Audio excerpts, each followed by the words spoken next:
Hello everyone, welcome back to Hima study. ఇవాళ మనం social methodology నుండి థర్డ్ లెసన్ అయితే నేర్చుకుంటున్నామండి. యూనిట్ 3లో సాంఘిక శాస్త్రాలు ఒక సమైక్యత అధ్యయనం భావనలు సంబంధితాలు. ఈ లెసన్ అయితే చాలా చిన్న టాపిక్. సో మనకు 10-15 మినిట్స్లో అయితే కంప్లీట్ అవుతుందండి. వీడియోని మాత్రం ఎక్కడ స్కిప్ చేయకోకుండా లాస్ట్ వరకు అయితే చూడండి. అప్పుడే మనకు లెసన్ అనేది అర్థమవుతుంది.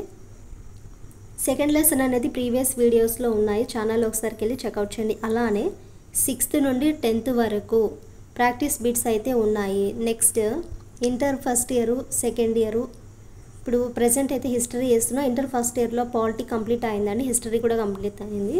సో ఇంకా ఎవరైనా చూడకోకుంటే వాటిని కూడా ఒకసారి చూడండి. అలాగే మన క్లాస్ ఏ విధంగా అనిపించిందో కూడా కామెంట్ చేయండి, మీ ఫ్రెండ్స్కి షేర్ చేయండి, సబ్స్క్రైబ్ చేయండి. లైక్ చేయడం మాత్రం మర్చిపోకు. అప్పుడే కదా అండి నాకు కూడా ఫ్యూచర్లో ఇంకా క్లాసెస్ బాగా అందించాలని అయితే ఉంటుంది. సో మీరు తప్పకుండా మన ఛానల్ని లైక్ చేసి, షేర్ చేసి, అలాగే సబ్స్క్రైబ్ చేయండి. ఇంకా మనకు ఇంకో విషయం ఏంటంటే, నిన్నటి వీడియోలో అయితే కొంతమంది అయితే ఫిబ్రవరి ఎండింగ్లో కానీ ఫిబ్రవరి 3rd వీక్లో కానీ డిఎస్సి నోటిఫికేషన్ వస్తుంది అనేసి అంటున్నారు. నోటిఫికేషన్ ఎప్పుడైనా రాని అండి, నోట్స్ రాసే పని మాత్రం పెట్టుకోవద్దు. ఇది జస్ట్ నా ఒపీనియన్ మాత్రమే. ఎందుకంటే నోట్స్ కన్నా రాసుకున్నామనుకోండి, మనం నేర్చుకునేట్టు కాదు కదా, టైం అనేది చాలా వేస్ట్ అవుతుంది. ఈ 5 months వరకు నా అందాజ్ ప్రకారం 5 monthsలో మనకు డిఎస్ ఎగ్జామ్ ఉంటుందనేసి అనిపిస్తుంది. ఆ 5 monthsలో ఆల్రెడీ మనం 6th నుండి 10th వరకు కంటెంట్ అయితే నేర్చుకుని ఉంటాం కదా. సో కంటెంట్ రివిజన్ కింద చేయండి. ఇంటర్ సిలబస్ని మాత్రం ఏదైనా యాప్స్ కానీ, లేకుంటే టెక్స్ట్ బుక్స్ ఫాలో అవ్వడం కానీ, లేకుంటే బిట్స్ మనకి ఇస్తారు కదా మాక్ టెస్ట్లు, అలాంటివి టెస్టులు కానీ ఏదైనా ఉంటే వాటిని ప్యాక్ తీసుకోండి. మెథడాలజీ కూడా వచ్చేసి అకాడమీ బుక్స్ ఉన్నాయి. అలానే క్లాసెస్ అయితే యూట్యూబ్లో కానీ లేకుంటే యాప్స్ ద్వారా కానీ మీకు ఏది నచ్చితే అలా తీసుకోండి. మరి జీకే అండ్ కరెంట్ అఫైర్స్కి వస్తే సేమ్ అది కూడా అంది. కరెంట్ అఫైర్స్ వచ్చేసి షైన్ ఇండియా, రకరకాల మనకు మెటీరియల్స్ ఉంటాయి కదా, అండ్ న్యూస్ పేపర్స్, మ్యాగజైన్స్ ఏమన్నా ఉంటాయి కదా, వాటి ద్వారా అయితే కవర్ చేయండి. నేనైతే అండి ఇక్కడ నోట్స్ అయితే ఏ సబ్జెక్ట్ అయితే లేదో ఆ సబ్జెక్టు మాత్రమే నేను నోట్స్ అనేది ప్రిపేర్ చేసుకుంటాను. అంటే ఇప్పటికైతే ఏం లేదండి, ఫ్యూచర్లో అంటే ఈ 2-3 monthsలో ఏదైనా నోట్స్ ప్రిపేర్ చేసుకుంటే దాన్ని కూడా మీకు చెప్పడానికి అయితే ట్రై చేస్తాను. ప్రెజెంట్ వచ్చేసి నేనైతే ఓన్లీ టెక్స్ట్ బుక్స్ అలాగే అకాడమీ బుక్స్ని మాత్రమే ఫాలో అవుతున్నాను. యాప్ కూడా తీసుకున్నానండి, ఎస్ఎన్ఎస్ యాప్ అయితే తీసుకోవాలి నేను కూడా. సో నాకు ఎందుకంటే GK and current affairs inter syllabus ఇచ్చారు. ఇంటర్ సెకండ్ ఇయర్ అయితే దాంట్లో కూడా సేమ్ నాకు టెక్స్ట్ బుక్ ఏదైతే ఉందో అదే ఇచ్చారు, కానీ సిలబస్ ప్రకారం అయితే లేదు. అదే కొద్దిగా ఆలోచించి మనకి యాప్ తీసుకోవాలా వద్దా అనేది చూస్తున్నాను. సో ఇప్పుడు టాపిక్ కన్నా చూసుకుంటే సాంఘిక శాస్త్రాల ఒక సమైక్యత అధ్యయనం భావనలు సంబంధితాలు. ఈ లెసన్ గురించి అయితే నేర్చుకుందాం. ఫస్ట్ కీ పాయింట్ కన్నా చూసుకుంటే, సాంఘిక అధ్యయనము అనేది సమాజం గురించి, సమాజంలోని మనుషులు, వారి మధ్య సంబంధాల గురించి అధ్యయనం చేస్తుంది. సాంఘిక అధ్యయనం అనేది ఇక్కడ సాంఘిక అంటే సమాజం గురించి, సమాజంలోని మనుషులు కానీ వారి మధ్య ఉండే సంబంధాల గురించి అయితే అధ్యయనం చేస్తుంది. సంఘం, మానవుల మధ్య, ఈ రెండిటి మధ్య సంబంధాలను అధ్యయనం చేస్తుంది. దానిని మనము సాంఘిక అధ్యయనం అంటారు. సంఘము అలాగే మానవుల మధ్య యొక్క సంబంధాలను అధ్యయనం చేసేదే సాంఘిక అధ్యయనము. ప్రకృతిలోని జీవులు, జంతువుల మధ్య గల సంబంధాలను అధ్యయనం చేస్తుంది. దాన్ని ఏమంటారు? సామాన్య శాస్త్రం. ఇక్కడ నేచర్లో ఉండే ప్రతిదీ కూడా జీవులు కానీ అలాగే జంతువుల మధ్య గల సంబంధాలను అధ్యయనం చేసేది సామాన్య శాస్త్రం. మరి ఈ సాంఘిక శాస్త్రం మొదటగా ఫస్ట్ మనకు 1916లో 1916 అమెరికా పాఠశాల విద్యలో ప్రారంభమైంది. సాంఘిక శాస్త్రం మొదటగా అమెరికా పాఠశాల విద్యలో ఏ సంవత్సరంలో ప్రారంభమైంది?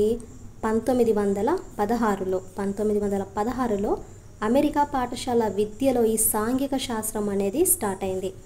మన దేశంలో 1937లో 1937లో గాంధీ ప్రవేశపెట్టిన బేసిక్ విద్యా విధానంలో చర్చ ప్రారంభమైంది. దేని గురించి? ఈ సాంఘిక శాస్త్రం గురించి.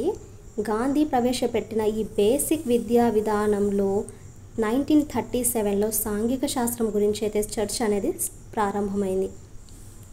ఇంకా 1952-53 సంవత్సరాల నుంచి మన దేశ విద్యా ప్రణాళికలో సాంఘిక శాస్త్రానికి స్థానం కల్పించబడింది.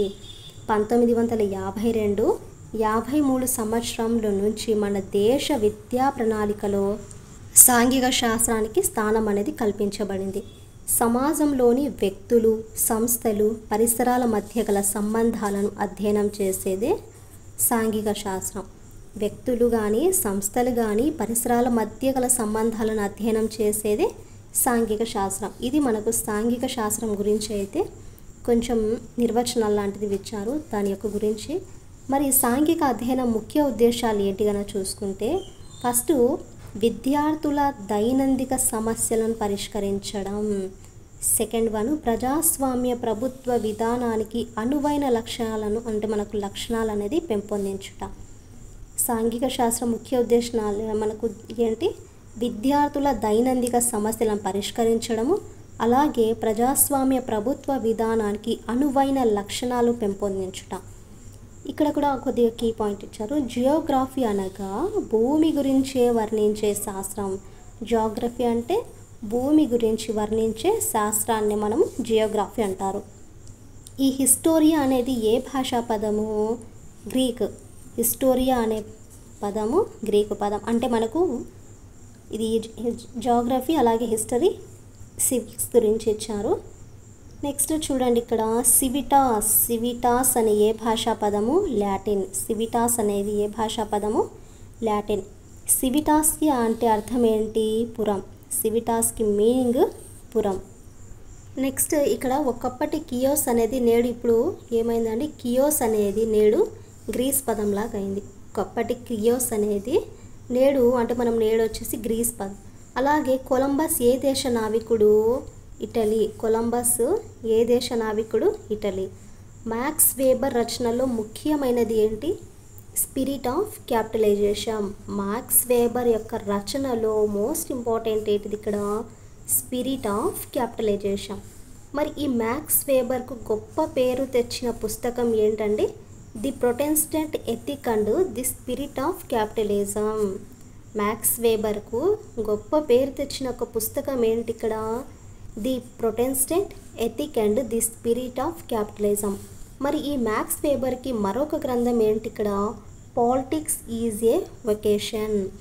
Politics is a vocation. ఈ మ్యాక్స్ వేబర్ మనకు ఏ వ్యాధితో చనిపోయారు? న్యూమోనియా అనే వ్యాధితో చనిపోవడం అయితే జరిగింది. ఇంగ్లాండ్కు చెందిన సాంప్రదాయ ఆర్థికవేత్తల రచనలను ఎవరు అధ్యయనం చేశారు? Karl marks. ఇంగ్లాండ్కు చెందిన సాంప్రదాయ ఆర్థికవేత్తల రచనలను ఎవరు అధ్యయనం చేశారండి? Karl marks. మరి రైనిష్ జీతుంగ్ పత్రికకు సంపాదకీయం వహించిన వారు? ఇక్కడ గుర్తుపెట్టుకోవాలి, రైనిష్ జీతుంగ్ అనే ఒక పత్రికకు సంపాదకీయం వహించిన వారు ఎవరు? Karl marks. ఈ కారల్ మార్క్స్ యొక్క రచనలు చూసుకుంటే ఫస్ట్ వన్ కమ్యూనిస్ట్ మేనిఫెస్టో, అలాగే దాస్ కాపిటల్. కారల్ మార్క్స్ యొక్క రచనలు ఏంటి? కమ్యూనిస్ట్ మేనిఫెస్టో, అలాగే దాస్ క్యాపిటల్. మరి నెక్స్ట్ చూసుకుంటే చాణక్యుడు ఏ భాషలో చాణక్య నీతి దర్పణం అనే పుస్తకం రాశారు? చాణక్యుడు ఏ భాషలో చాణక్య నీతి దర్పణం అనే పుస్తకం అనేది రాశారు? ఫస్ట్ వన్ చూసుకుంటే సంస్కృతం.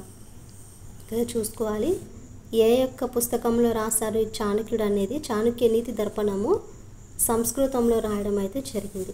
మరి చాణక్య నీతి దర్పణం అనే పుస్తకాన్ని హిందీలో అనువదించి రాసిన వారు ఎవరండి ఇక్కడ? జగదీశ్వరానంద సరస్వతి. ఈ చాణక్య నీతి దర్పణం అనే ఒక పుస్తకాన్ని హిందీలో ట్రాన్స్లేట్ చేసి హిందీలో రాసిన రైటర్ ఎవరిక్కడ? జగదీశ్వరానంద సరస్వతి. ఈ చాణక్య నీతి దర్పణం అనే పుస్తకాన్ని మళ్ళీ తెలుగులో రాసింది ఎవరు? ఆరమేండ్ల వెంకయార్య. ఇక్కడ మనకు చూసుకుంటే ఫస్ట్ బుక్స్ అనేది సంస్కృతంలో ఉంది, నెక్స్ట్ హిందీలోకి ట్రాన్స్లేట్ చేస్తే ఈ జగదీశ్వరానంద సరస్వతి రాశారు. అలాగే తెలుగులో రాసింది ఎవరంటే ఆరమండ్ల వెంకయార్య. అలాగే చాణక్యుడికి మారుపేర్లు అనేవి ఉంటాయి, అందులో కౌటిల్యుడు, విష్ణుగుప్తుడు అనేది గుర్తుపెట్టుకోవాలి. చాణక్యుడికి మరొక పేరు ఏంటి? కౌటిల్యుడు అలాగే విష్ణుగుప్తుడు అనే ఎవరి పేర్లు అండి ఇక్కడ? చాణక్యుడికి మరొక పేర్లు. మరి ఈ చాణక్యుడు రాసిన పుస్తకాలు కనుక చూసుకుంటే ఫస్ట్ అర్థశాస్త్రం, సెకండ్ చాణక్యనీతి. ఈ అర్థశాస్త్రం, చాణక్యనీతి ఎవరు రాసిన పుస్తకాలు? చాణక్యుడు. పేదరికం స్థాయిని నిర్ధారించడానికి అమర్త్య సేన్ కనుగొన్న నూతన సూత్రం సోషల్ చాయిస్. పేదరికం స్థాయిని నిర్ధారించడానికి ఈ అమర్త్య సేన్ కనుగొన్న నూతన సూత్రం ఏంటి? Social choice. అర్థశాస్త్రంలో నోబెల్ బహుమతి పొందిన తొలి భారతీయ ఆర్థికవేత్త మనకు అమర్త్య సేన్. ఈ అమర్త్య సేన్ అర్థశాస్త్రంలో ఫస్ట్ నోబెల్ బహుమతి పొందిన తొలి భారతీయ ఆర్థికవేత్తలాగా ఈ అమర్త్య సేన్ అనేసి ఉన్నారండి. మరి ఈ అమర్త్య సేన్ ఏ సంవత్సరంలో నోబెల్ బహుమతి అనేది ఇచ్చారు? 1998లో ఈయనకు నోబెల్ బహుమతి అనేది ఇచ్చారు. 2012 జూలై 19న ఏ యూనివర్సిటీకి అమర్త్య సేన్ పేరు పెట్టడం అయితే జరిగింది? నలంద యూనివర్సిటీకి. ఏ సంవత్సరంలో? 2012. అలాగే జూలై 19న నలంద యూనివర్సిటీకి అమర్త్య సేన్ పేరు అనేసి పెట్టడం అయితే జరిగింది. మరి 2009 అమర్త్య సేన్ రాసిన గ్రంథం ఏంటి? The ideal of justice. Amartya Sen రాసిన గ్రంథము ఈయన 2009లో రాయడం అయితే జరిగింది. అలాగే మదర్ తెరీసా ఏ సంవత్సరంలో నిర్మల్ హృదయ్ అనే సంస్థను స్థాపించారు? 1952 ఆగస్టు 2022న నిర్మల్ హృదయ్ అనే సంస్థను మదర్ తెరీసా స్థాపించడం అయితే జరిగింది. మరి ఏ సంవత్సరంలో మిషనరీస్ ఆఫ్ చారిటీ అనే సంస్థను స్థాపించారు? 1997లో మార్చి 30న మనకు మిషనరీస్ ఆఫ్ చారిటీ అనే సంస్థను మదర్ తెరీసా స్థాపించడం అయితే జరిగింది. మదర్ తెరీసా అధికారిక జీవిత చరిత్రను ఎవరు రాశారు? ఇక్కడ నవీన్ చావ్లా. మనకు బిట్స్ రూపంలో ఇచ్చారు కదా, ఈజీగా అర్థం అవడానికి కోసం. ఇక్కడ మదర్ తెరీసా అధికార జీవిత చరిత్రను ఎవరు రాశారు? ఇక్కడ నవీన్ చావ్లా అనే వ్యక్తి ఈమె యొక్క అధికారిక జీవిత చరిత్రను, అఫీషియల్గా జీవిత చరిత్రను అయితే రాయడం అయితే జరిగింది. మరి మదర్ తెరీసా జీవిత చరిత్ర ఏ సంవత్సరంలో మనకు ప్రచురించబడిందండి? ఇక్కడ 1992లో. మదర్ తెరీసా యొక్క జీవిత చరిత్ర ఏ సంవత్సరంలో పబ్లిష్ అవ్వడం జరిగింది? 1992లో. ఏ సంవత్సరంలో మదర్ తెరీసా 100వ పుట్టినరోజు సందర్భంగా భారత ప్రభుత్వం ₹5 నాణ్యాన్ని విడుదల చేసింది? 2010 ఆగస్టు 28న తన యొక్క 100వ పుట్టినరోజు సందర్భంగా ఈ భారత ప్రభుత్వం ₹5 యొక్క నాణ్యాన్ని విడుదల చేయడం అయితే జరిగింది. సో ఇది ఫ్రెండ్స్, ఈ లెసన్కి సంబంధించిన మెయిన్ కీ పాయింట్స్ అన్నీ కూడా ఇచ్చారు. ఇది తెలుగు అకాడమిక్ టెక్స్ట్ బుక్ అంటే మనకి మెటీరియల్ అండి. సో అప్ టు డిఎస్సి వరకు ఎవ్రీడే కూడా నేను ఏదో ఒక క్లాస్ మీకు 1 డే బిఫోరే అప్డేట్ అయితే చేస్తాను. మన ఛానల్ అంటే మన యొక్క యూట్యూబ్ ఛానల్లో వాట్సాప్ లింక్ అనేది ఇచ్చానండి. అక్కడ మీరు ఆ లింక్ని ట్యాప్ చేయడం వల్ల మీకు ఛానల్లోకి తీసుకెళ్తుంది. అలాగే పీడిఎఫ్స్ అనేవి నేను సెండ్ చేస్తాను. మీరు వరి అవ్వకండి, లేట్ అయినా సరే నేను పీడిఎఫ్ అనేది సెండ్ చేస్తానండి.